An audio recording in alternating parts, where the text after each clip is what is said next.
ስብሐት ወክብር ለስሉስ ቅዱስ ይደር። ክርስቲያናዊ ስነ ምግባር የሚለውን ትምህርት ነው የምንማማረው። እግዚአብሔር ከፈቀደ አጠር አድርገን ለትንሽ ደቂቃ እየተማማርን እንቆያለን። ስነ ምግባር በየት ቦታ ይፈጸማል? በየትኛው ቦታ ነው መፈጸም ያለበት? ስነ ምግባርን ለመማር፣ ለመፈጸም፣ ለመተግበር በመጻሕፍት ያነበብነውን በመምህራን የተማርነውን ልንፈጽመው የሚገባው በየት ቦታ ነው የሚለውን አጠር አድርገን እናያለን። እንግዲህ ስነ ምግባር ዋነኛውና ትልቁ ስነ ምግባር የሚፈጸመው የመጀመሪያው በመኖሪያ ቤታችን ነው። በማህበራዊ ሕይወት ከቤተሰብ ይጀምራል። ትልቁ ትምህርት ቤት ቤተሰብ ስለሆነ በቤተሰብ በቅዱስ ጋብቻ የሚፈጸም በመተሳሰብ በመፈቃቀር የተመሰረተ ቤተሰብ ከሆነ ወይም ጋብቻው በሕገ ቤተክርስቲያን ምስጢራተ ቤተክርስቲያን ተፈጽመውለት በቅዱስ ቁርባኑ ተከናውኖ በስጋ በደሙ ከብሮ የተፈጸመ ጋብቻ ከሆነ መልካም ስነ ምግባር ከቤት ይጀምራል፣ ከቤተሰብ ይጀምራል። አንዳንድ ጊዜ በቤተሰብ ውስጥ ባሉት ሰዎች መጠንና ልክ ሀሳቦችና እቅዶች የሚለያዩበት ሁኔታዎች ይፈጠራሉ። በመሆኑም በቤት ውስጥ ሰላምን፣ ፍቅርን፣ መተሳሰብን ከማንጸባረቅ ይልቅ አንዳንድ ቦታ ላይ ክርክርን፣ አለመግባባትን፣ መጨቃጨቅ እና ቤተሰባዊ ወይም ስነ ምግባራዊ ቤተሰብ ከመኖሪያ ቤት ይጀምራል።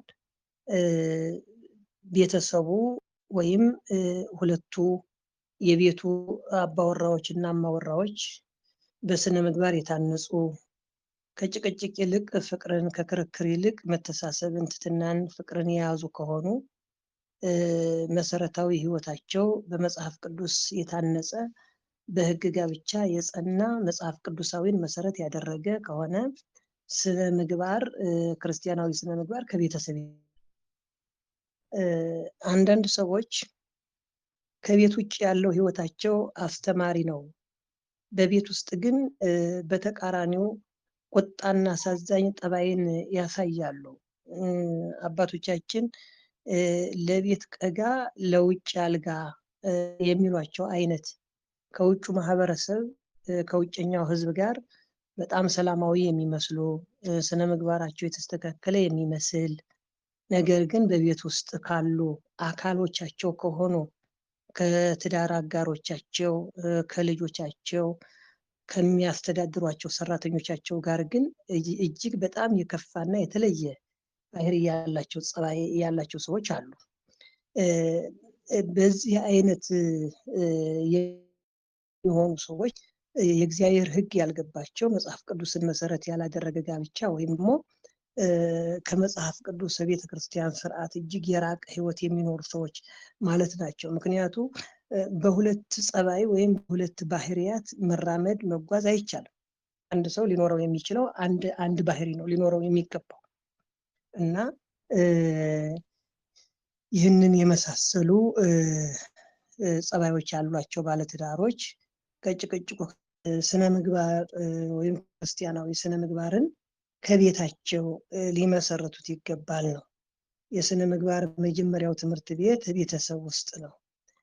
የዛን ቤተሰብ ወይም የነዛን የወላጆች ሀሳብ፣ አመለካከት፣ አኗኗር ያንን ተከትለው ነው ልጆችም ሊያድጉና ወደ መልካምነት ሊመጡ የሚችሉት። ታዲያ ክርስቲያናዊ ቤተሰብ ምንድን ነው የሚለውን ስንመለከት ቤተሰብ በቅዱስ ጋብቻ አማካኝነት ከሚመሰረተው ትዳር የሚገኘው በሕግ የሚገኘው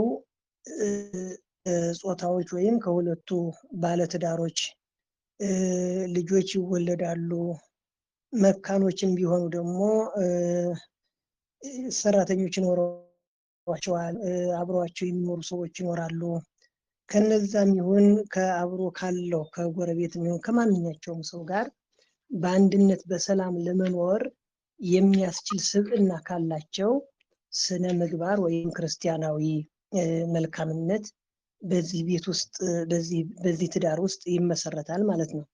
ክርስቲያን በቤተሰብ መካከል ሲኖር ወላጅ ከሆነ እንደ ወላጅነቱ፣ ልጆች ከሆኑ እንደ ልጅነታቸው ወይም በቤተሰብ ውስጥ ለማገልገል የተቀጠሩ አገልጋዮች ሰራተኞችም ካሉ እነዚያንም እንደ አገልጋይነቱ የሚወጣው የሚወርደው ድርሻውን ሊወጣ የሚገባው የየራሱ የሆነ ድርሻ አለ። የወላጆች ድርሻ አለ፣ የልጆች ድርሻ አለ፣ የሰራተኞች ድርሻ አለ። ይህንን ድርሻ ደግሞ የሰጠው እግዚአብሔር ነው ወይም መጽሐፍ ቅዱስ ነው፣ ያዘዘው መጽሐፍ ቅዱስ ነው። ቅዱሳን አባቶቻችን ሐዋርያት ጽፈው ከትበው እስከ ዓለም ፍጻሜ ያለው ማንኛውም ባለትዳር ሊፈጽመው የሚገባ በልጅና በወላጅ መካከል በሰራተኛና በአሰሪ መካከል ያለው ጉዳይ እንደ መጽሐፍ ቅዱስና እንደ ክርስቲያናዊ ሕይወት ምን መምሰል እንደሚገባው አስቀምጠዋል። በዚህ መሰረት የወላጆች ድርሻ ምንድን ነው የሚለውን ስንመለከት ወላጆች ባልና ሚስቱ በአንድነት ሆነው አንድ ስጋ አንድ አካል የቤተሰቡ መሪ በመሆናቸው ሊወጡት የሚገባ ግዴታና ተግባር ይኖራል። እነዚህም ሁለት የቤተሰብ መሪዎች ልጆቻቸውንም በመልካም ምግባር በማሳደግ የሚኖሩበትን ቤተሰብ የዕለት ተዕለት እንቅስቃሴ እየተከታተሉ መስመር ማስያዝ፣ አገልጋዮች የሆኑም ሰራተኞቻቸውን ሳያማርሩ ስራ ሳያበዙ በማሰራት መኖር ይጠበቅባቸዋል። ወላጆች ይህንን ከባድ የቤተሰብ ኃላፊነት ሲወጡ በሚከተሉት ነጥቦች ቢመሩ መልካም ይሆናል ማለት ነው። ይህንን ትልቅ ኃላፊነት የልጆችን ማሳደግ፣ የሰራተኞችን ማስተዳደር፣ የራሳቸውን ሕይወት በአግባቡ የመምራት ጉዳይ ትልቅ ኃላፊነት ስለሆነ ያንን ለማስተዳደር መጽሐፍ ቅዱስ እንዲህ ብሎ ይመክራል ወላጆችን። የመጀመሪያውና አንደኛው ልጆች ፍቅርን፣ እንክብካቤን ስለሚፈልጉ በፍቅር ዓይን ማየት ነው። የወላጆች ፍቅር እያገኙ ያደጉ ልጆች መንፈሰ ጠንካራ፣ ለሰው የሚያዝኑ፣ ርኅሩህ፣ መልካሞች ስለሚሆኑ ወላጆች ልጆቻቸውን ሲያሳድጉ ጥላቻን በማራቅ አላስፈላጊ የሆኑ ቁጣ በማስወገድ ቢሆን መልካም ይሆናል ማለት ነው። ሐዋርያው ቅዱስ ጳውሎስ ለኤፌሶን ክርስቲያኖች ሲመክር እንዲህ ብሎ ይመክራቸዋል። እናንተም አባቶች ሆይ ልጆቻችሁን በጌታ ምክርና በተግሳጽ እንድታሳድጉ እንጂ አታስቆጧቸው ይላል ሐዋርያው። እናንተም አባቶች፣ ወላጆች ልጆቻችሁን በጌታ ተግሳጽ፣ በምክር፣ በፍቅር አሳድጉ እንጂ አታስቆጡ። አንዳንድ ወላጅ ልጆቹን በዱላ ማሳመን የሚፈልግ፣ ልጆቹ ምንም አይነት ትንፋሽ እንዲናገሩ የማይፈቅድ፣ በልጆችና በወላጆች መካከል ያለው ሁኔታ እጅግ አስፈሪ ሆኖ እንዲቀጥል የሚያደርጉ ወላጆች አሉ። በዱላ የሚያምኑ፣ በጠብ የሚያምኑ፣ በቁጣ የሚያምኑ፣ በግሳጼ የሚያምኑ፣ ልጆቻቸውን ሲገቡ በጥፊ ሲወጡ በእርግጫ የሚሉ እንዲያው በግሳጼና በዱላ ካልሆነ በስተቀር ልጆች የሚቀጡ የማይመስላቸው ወላጆች አሉ። ይህ ከመጽሐፍ ቅዱስ አንጻር እጅግ አላስተዋይነት ነው ወይም እጅግ የከፋ ነው። ምክንያቱም እነዚህ ልጆች በዚህ ሁኔታ ካደጉ እነሱም ደግሞ በዛው ልክ ለህብረተሰቡ፣ ለህዝቡ፣ ለአካባቢያቸው ሰው ወይም ነገ አግብተው ለሚወልዷቸው ልጆች የአባታቸውን የእናታቸውን ቅርጽ ይዘው ነው ያሉት። ጨካኞች፣ እነሱም በዱላ የሚያምኑ፣ በክርክር የሚያምኑ፣ ትንሹን ነገር ሁሉ ለክርክር የሚያቀርቡ፣ በቁጣ በጭቅጭቅ የተመሰረተ ቤተሰብ እንዳይሆን ሐዋርያው ልጆቻችሁን በጌታ ተግሳጽ አሳድጉ እንጂ አትቆጧቸው እያለ በፍቅር እንድናሳድግ ይመክራል። አንዳንድ ወላጆች ልጆቻቸው ጋር አውደ ዓመት መጥቶ፣ በዓል መጥቶ፣ በተለያየ ጊዜ ከልጆቻቸው ከቤተሰቦቻቸው ጋር ከማሳለፍ ይልቅ ሌላ ቦታ ሄደው ከሌሎች ሰዎች ጋር በልተው ጠጥተው ሰክረው መጥተው ቤተሰብን የሚረብሹ ልጆቻቸውን የሚያንገላቱ ብዙ ሰዎች አሉና ይሄ የክርስቲያናዊ ስነ ምግባር ነው። ሌላው ለልጆች ወይም ለምናስተዳድራቸው ቤተሰቦች፣ ሰራተኞች ትኩረት መስጠት ነው። ልጆች ትኩረትን ይፈልጋሉ። የሚያከናውኑትን እያንዳንዱን ተግባር እየተመለከተ በጎውን በጎ የሚላቸው፣ ሲሳሳቱም ደግሞ የሚነግራቸው ይፈልጋሉ። ስለዚህ ወላጆች በእያንዳንዱ የኑሮ ሂደት ልጆቻቸውን በንቃት መከታተል አለባቸው።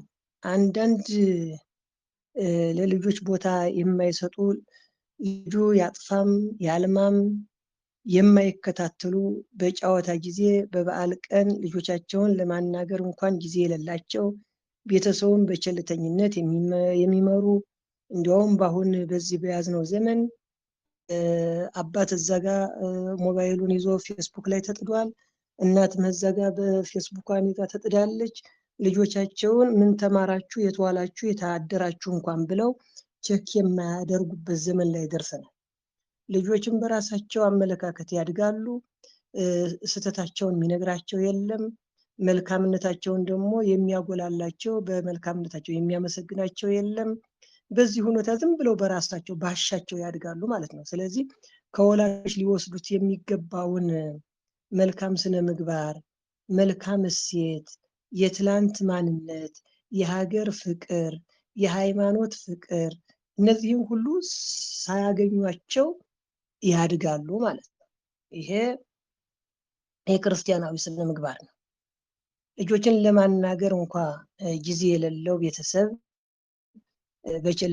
በቸልተኝነት የሚመለከት ይሄ የክርስቲያናዊ ቤተሰብ ይባላል እና በክርስትና ሕይወት የተመሰረተ ወይም በክርስቲያናዊ ስነ ምግባር የተመሰረተ ቤተሰብ ግን በእያንዳንዱ ጊዜ ምን ዋልክ፣ የት ዋልክ፣ ምን አነበክ፣ ምን ተማርክ፣ አገርህ ይህን ትመስላለች፣ አባቶች ያቆዩልህ ሃይማኖት ይህን ይመስላል፣ የቅዱሳኑ ታሪክ ይህን ይመስላል እያለ የቅዱሳኑን ታሪክ፣ የቤተ ክርስቲያንን ታሪክ፣ የሀገርን ታሪክ፣ የነገስታትን አመጣጥ አባቶቻችን ሀገርን እንዴት ጠብቀው እንዳቆዩ ይህንን እያስተማሩ ያሳድጋሉ። በዚሁ መሰረት የሀገር ፍቅር፣ የሃይማኖት ፍቅር፣ የቤተ ክርስቲያን ፍቅር፣ የቅዱሳን ፍቅር አድሮባቸው ያድጋሉ። በዚህም መሰረት ወላጆቻቸው እንኳን በህይወት ቢያልፉ ልጆቻቸው ያው የአባታቸውን ወርሰው ይቀጥላሉ ማለት ነው። መንፈሳዊ ሰው ግን ልጆቹን እንደምንም አድርጎ በሃይማኖታዊ ስነ ምግባር አንጾ እግዚአብሔር በሰጠው ኃላፊነት መሰረት ልጆች የእግዚአብሔር ስጦታዎች ናቸው። ከእግዚአብሔር ባደርነት የተቀበላቸው ናቸው። እያንዳንዱ ወላጅ ልጆቹን ከእግዚአብሔር ባደርነት ነው የተቀበለው። ስለዚህ አደርነቱን ኃላፊነቱን በአግባቡ ተወጥቶ እሱ የሚያምነውን እምነት ለልጆቹ አስረክቦ ያልፋል ማለት ነው። እንደዚህ ከሆነ ክርስቲያናዊ ስነ ምግባር ከቤተሰብ ይጀምራል። ከቤተሰብ የተጀመረው ስነ ምግባር ወደ መንደር፣ ከመንደር ወደ ሀገር እያለ ሰፊውን ድርሻ ሊይዝ የሚችለው ከቤተሰብ የተመሰረተው ስነ ምግባር ነው ማለት ነው። በሌላ በኩል በማስተማር ልጆችን በማስተማር በ40 ቀንና በ80 ቀናቸው በቤተ ክርስቲያን ሲጠመቁ የሃይማኖት ትምህርት ሊያስተምሯቸው ቃል የሚገቡት ክርስትና አባትና ክርስትና እናት ናቸው። አውራ ጣት ይዞ ቃል ይገባል፣ ወይም ሴትም ከሆነች ቃል ትገባለች። ቃልም ስትገባ ሌት ከወለዱት ቀን የወለዱት ይበልጣል። ስለዚህ ከርስቴ ከቁርስቴ አካፍላለሁ፣ ቀድጃ ለብሳለሁ፣ ቆርሻ ጎርሳለሁ፣ ሃይማኖትን ስነ ምግባርን አስተምራለሁ ብለው ቃል ይገባሉ። ምንም እንኳን ቀዶ ማልበስ ቆርሶ ማጉረስ የወላጆች ግዴታ ቢሆንም የክርስትና አባትና የክርስትና እናት ግዴታ ደግሞ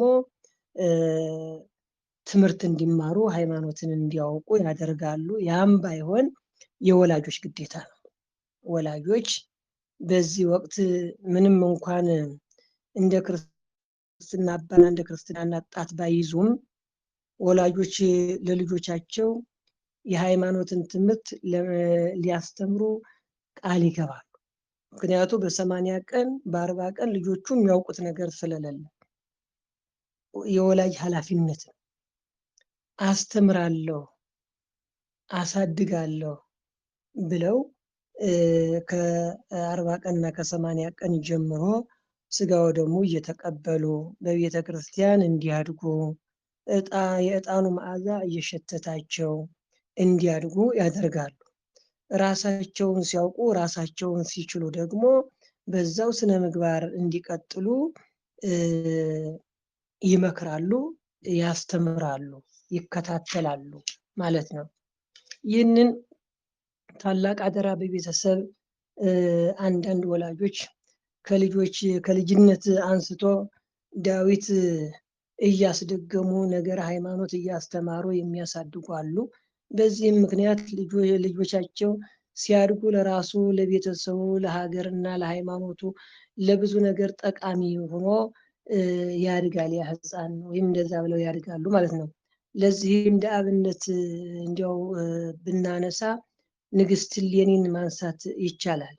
የቆስጠንጢኖስ እናት ንግስት እሌኒ ልጇን ቆስጠንጢኖስን በነገር ሃይማኖት ኮትኩታ በማሳደግ የሀገር መሪ ከመሆንም ባሻገር የቤተ ክርስቲያን መሰረትና ጉልላት የክርስቲያኖች መመኪያ የዲያብሎስ መውደቅ ምክንያት የኛ የመክበራችን ምክንያት የሆነውን ቅዱስ መስቀሉን ጭምር ፈልጎ የማውጣት ብቃት ላይ ልጇን ያደረሰችው እናቱ ብቻ ኮትኩታ ሃይማኖቷን አስጠንታ የሀገሯን ታሪክ የቤተ ክርስቲያኗን ታሪክ አስረድታ ስላሳደገችው ቆስጠንጢኖስ አካለ መጠን ሲያደርስ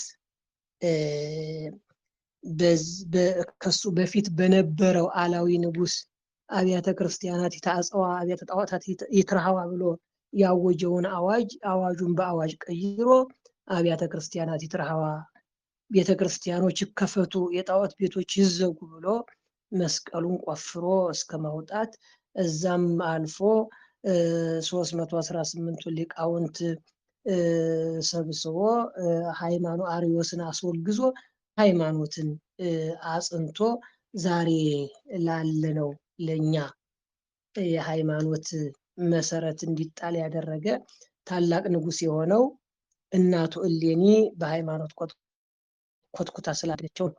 አንዳንዶች ደግሞ ይህንን ባለመረዳት ነገረ ሃይማኖትን ቸል በማለት ልጆቻቸው በምድራዊ ጥበብ ብቻ እንዲማሩ ስለሚገፋፏቸው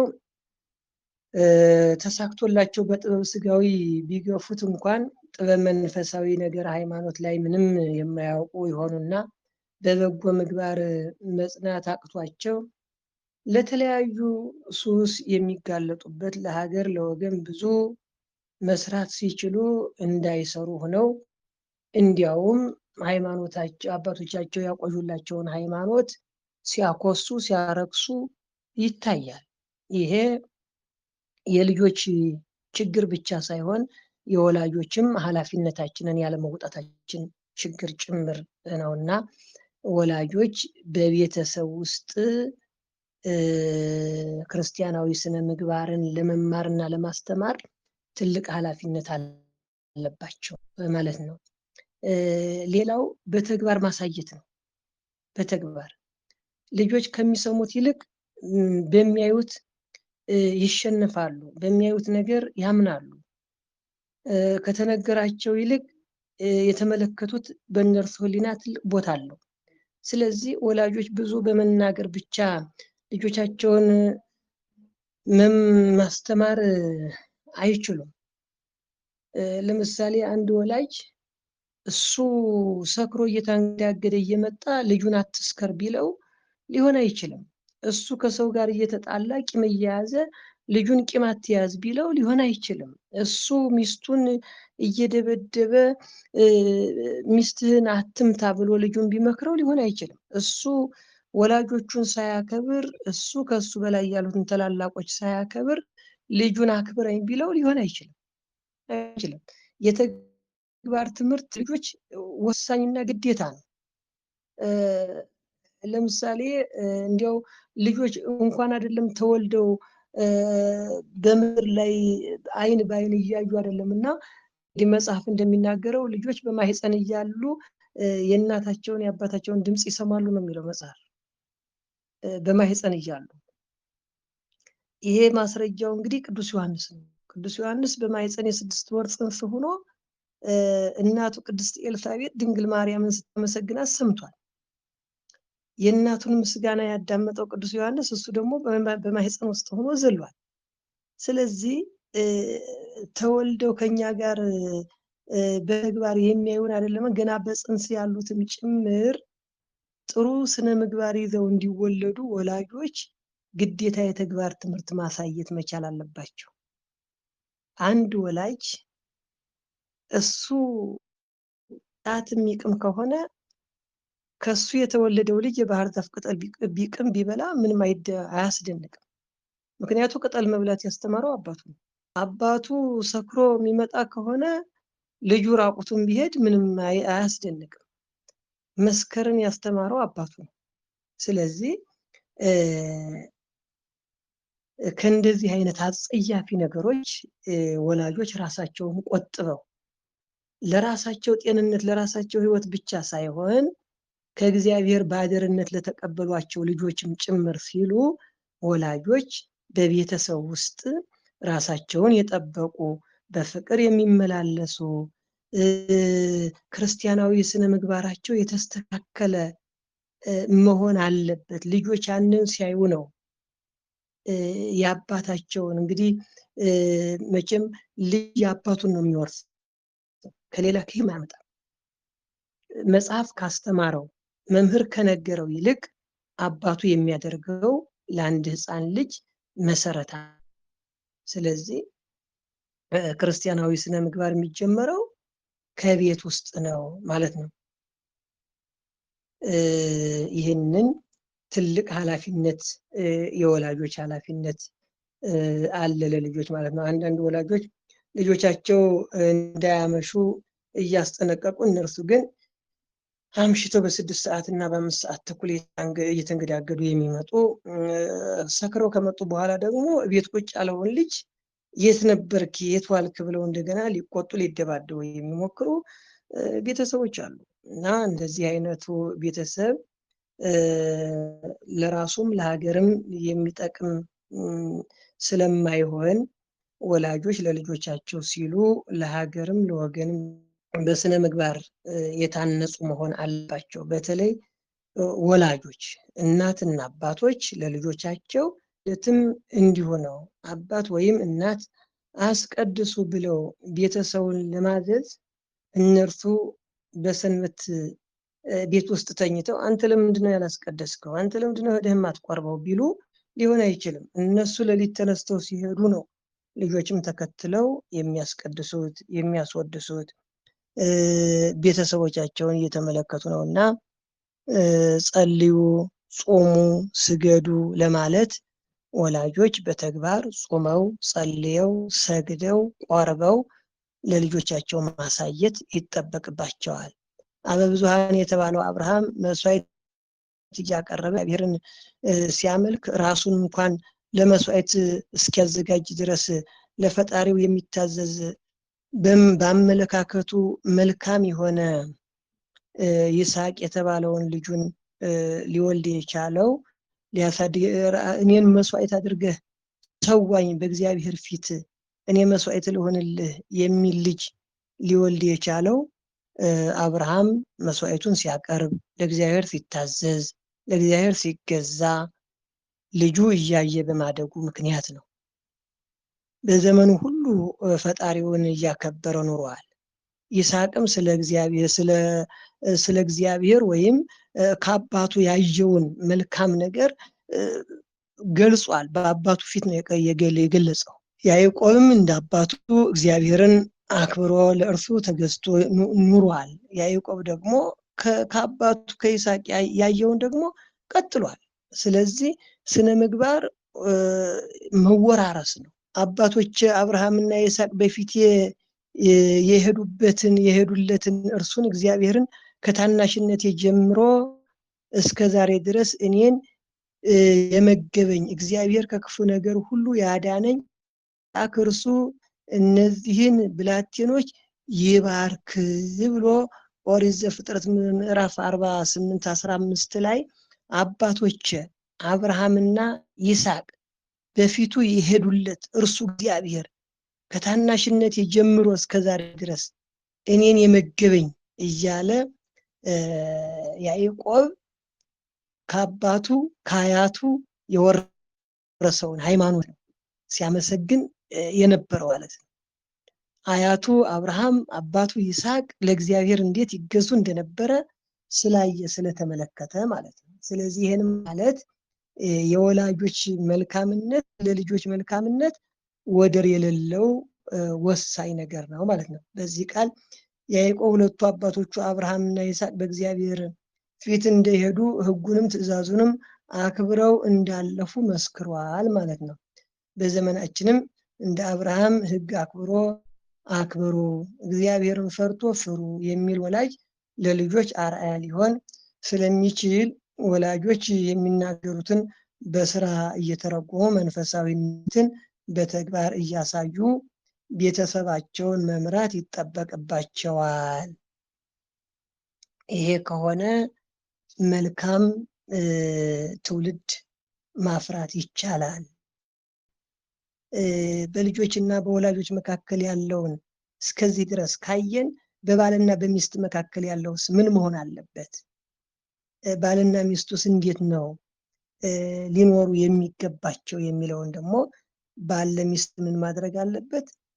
ምን ማድረግ አለባት? ሚስትስ ደግሞ ለባል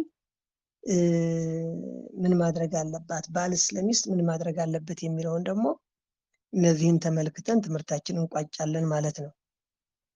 እና ባልና ሚስቱ ደግሞ ሊያደርጉት የሚገባው ቤተሰቦቻቸውን በዚህ ልክ እያስተማሩ እንደዚህ እየመከሩ በተግባር እያሳዩ ተግባራዊ ክርስትናን ለልጆቻቸው እያስተማሩ ከመጡ ሁለቱ እርስ በርሳቸው ደግሞ እንዴት ይኖራሉ ለሚለው ስለ ቤተሰብ ስናነሳ በመጀመሪያ የምናገኛቸው ባልና ሚስቱ ናቸውና ለቤተሰቡ መመስረት ምክንያት የሚሆኑ እነዚህ ባልና ሚስቶች ስለሆኑ በእነርሱ መካከል ያለውን የመከባበርና የመፈቃቀር ሁኔታዎች የመልካም ኑሮ ለልጆቻቸው፣ ለዘመዶች፣ ለጓደኞቻቸው እና ለቤተሰቦቻቸው ወዘተርፈ ሰላም መሆንና ለትዳራቸው ጽናት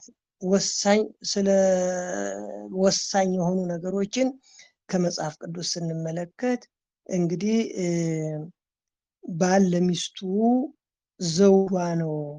ክርስቶስ ለቤተ ክርስቲያን ራሱን አሳልፎ እንደሰጠ ሁሉ ባልም ለሚስቱ ራሱን አሳልፎ ሊሰጥ ይገባል ይላል። ስለዚህ ባል ለሚስቱ ሊሆን የሚገባውን ሁሉ ሊሆንላት ይገባል። ከሱ በላይ አድርጎ ሊወዳት ሊያከብራት ይገባል ነው የሚለው መጽሐፍ ቅዱስ። እንግዲህ የተጋባችሁ ባልና ሚስቶች ካላችሁ ወይም ልታገቡ የተዘጋጃችሁ ካላችሁ ይህንን ያስተምራል። ክርስቶስ ቤተክርስቲያንን እንደወደዳት ባልም ሚስቱን ሊወዳት ይገባል። ክርስቶስ ለቤተክርስቲያን ራሱን አሳልፎ እንደሰጠ ባልም ለሚስቱ ራሱን አሳልፎ ሊሰጥ ይገባል ይላል።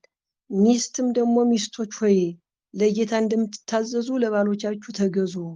ክርስቶስ ደግሞ የቤተ ክርስቲያን ራስ እንደሆነ እርሱም አካሉን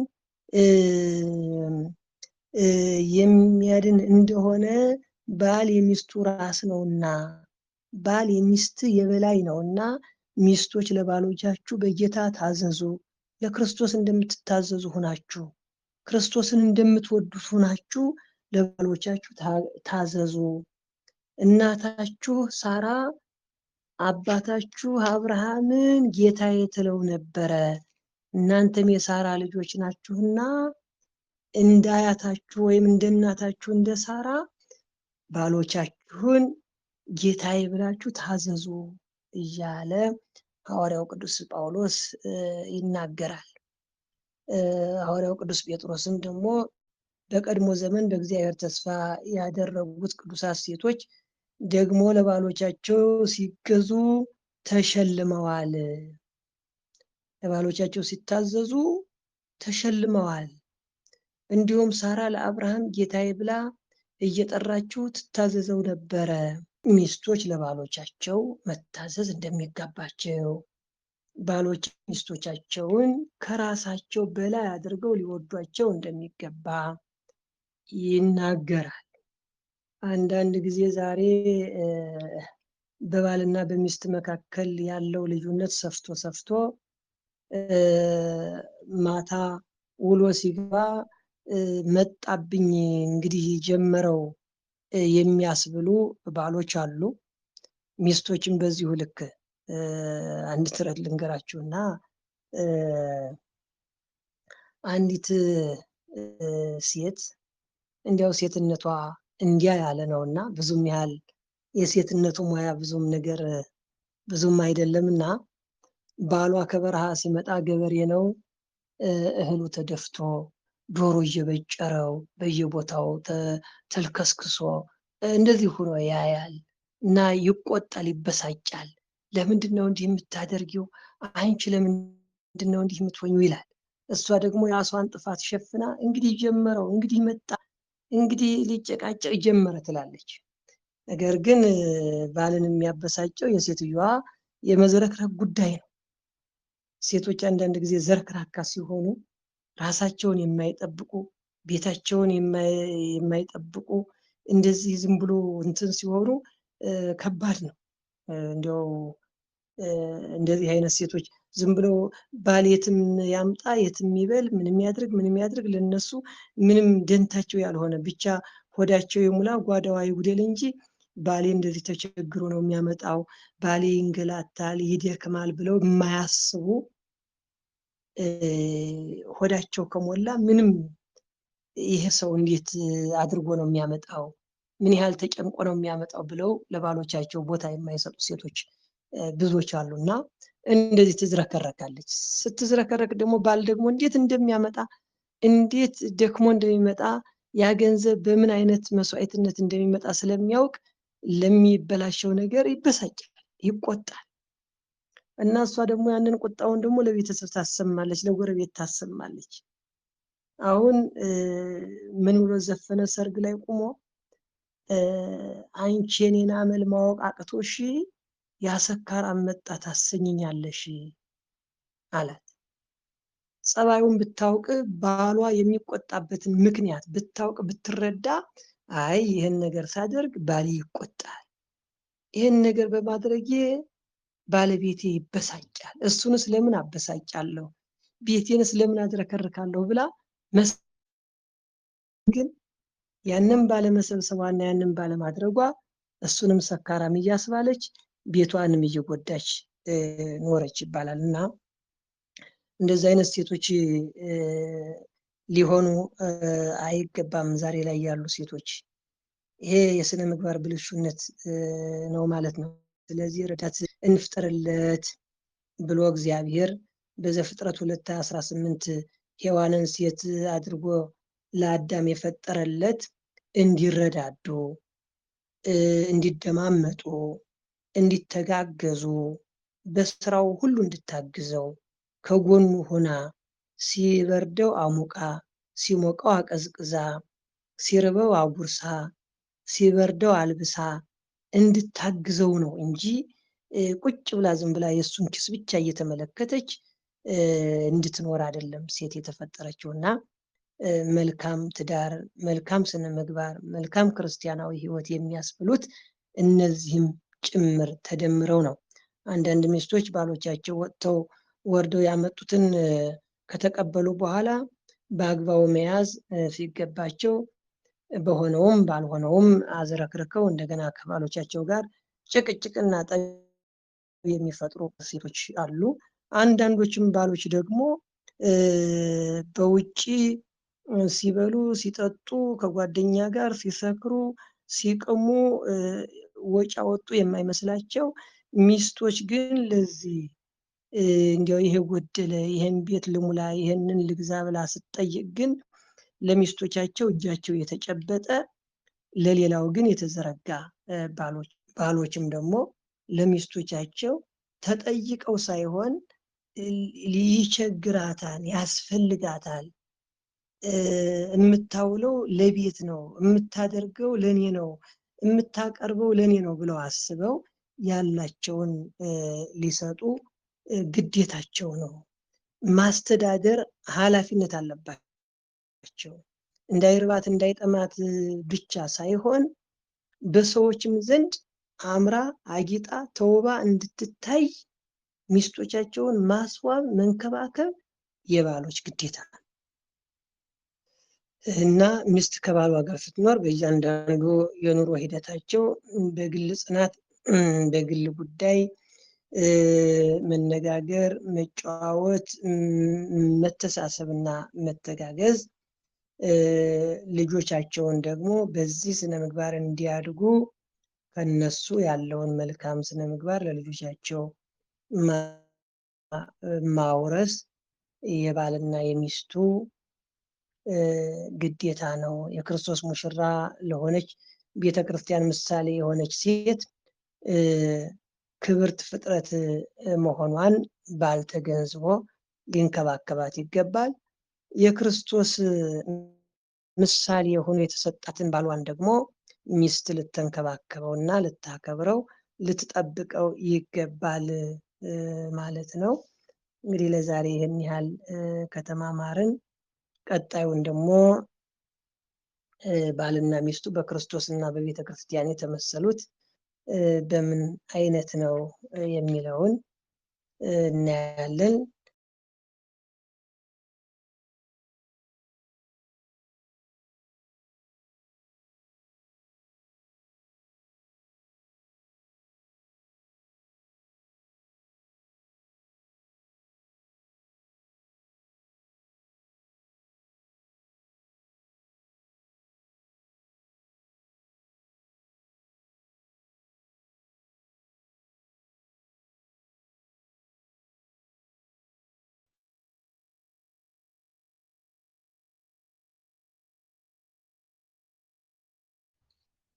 ይሰማል እንደ ድምጻቸው? ያባ ይሰማም ዲቆ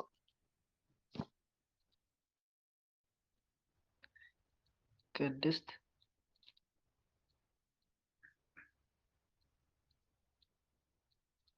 አቤት ያባ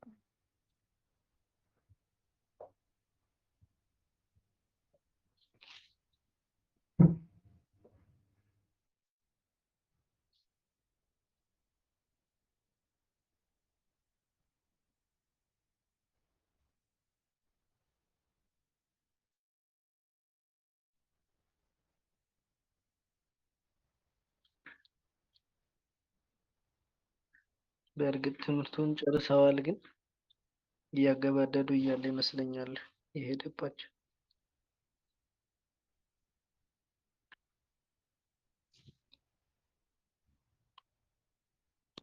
ይመለስ እንደሆነ እንጠብቃለን። እሺ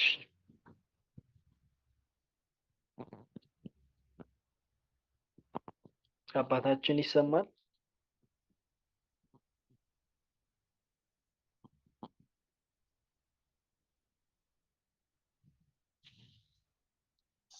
ይሰማል። ኔትወርኩ ትንሽ አስቸገረና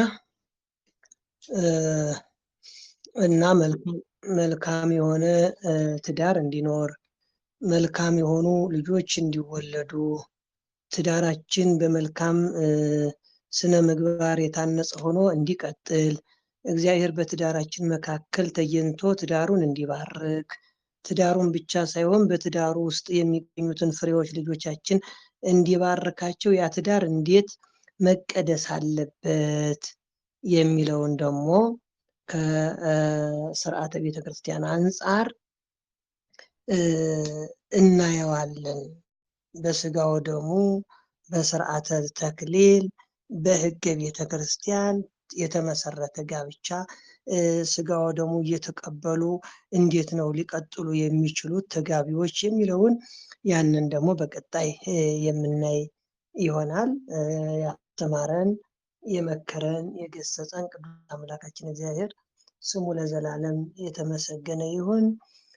የሰማነውንም እግዚአብሔር በልቦናችን ያሳድርብን።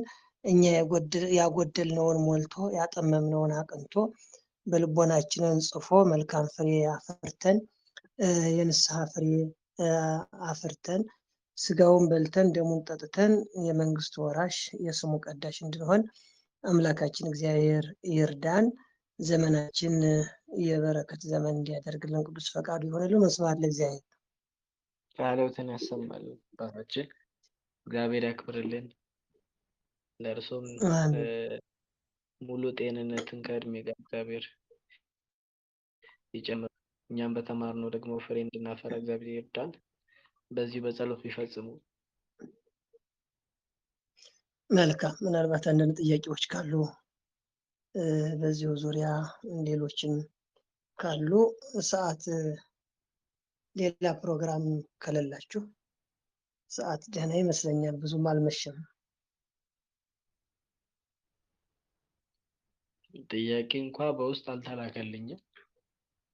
ምናልባት አጭር ስብሰባ ስላለን እኛ በግላችን። መልካም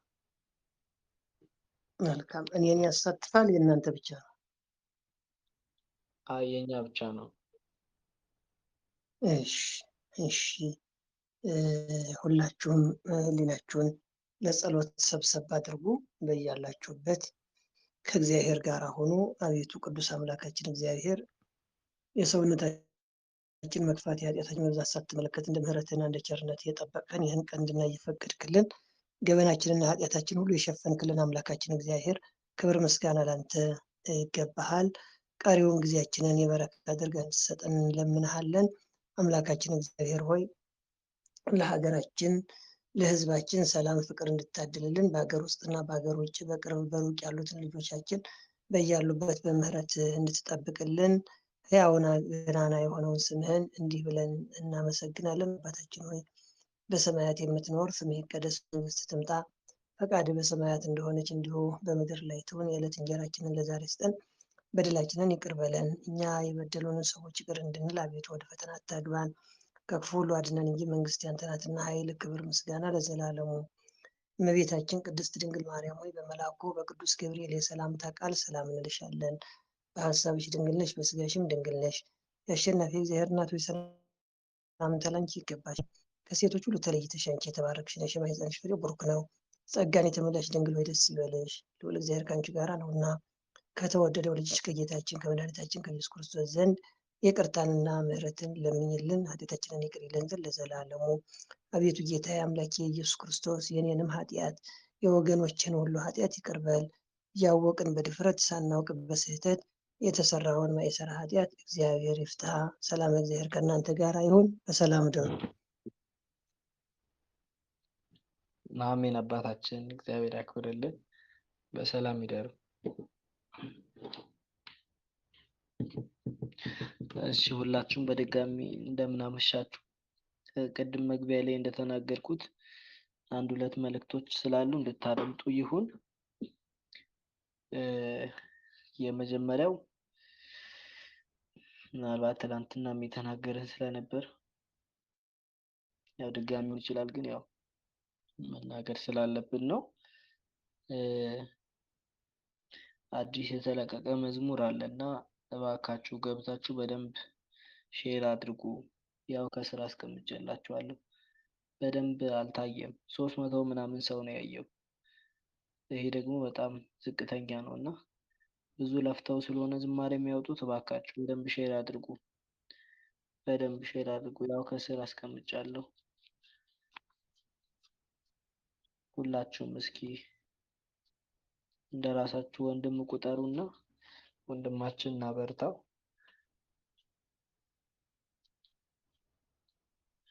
እሺ፣ ወለተ ጻድቅ ሌሎቻችሁስ?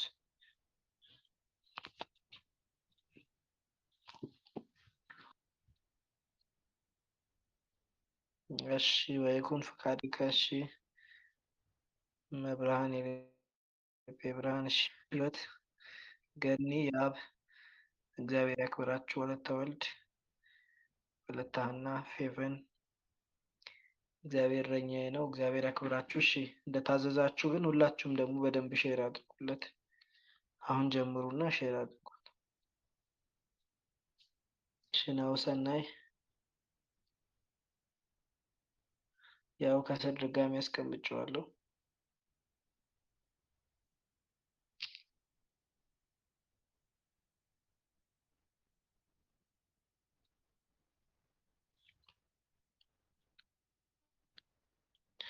ሌላው ደግሞ ያው ሁልጊዜም እንደምንላችሁ ሰዎችን አድ ማድረግ መልካም ነው።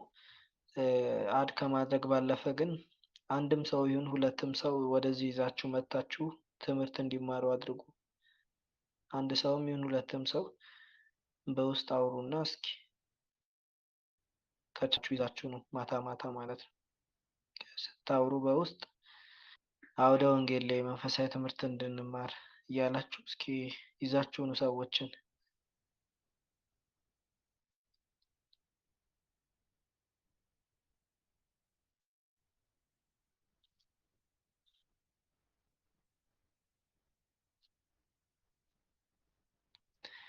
እሺ ይበቃናል። ሁላችሁም በሰላም ደሩ።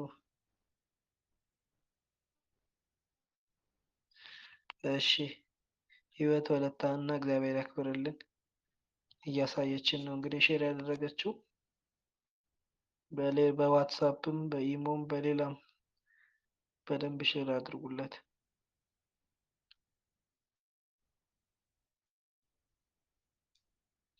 በቃ ሁላችሁም በሰላም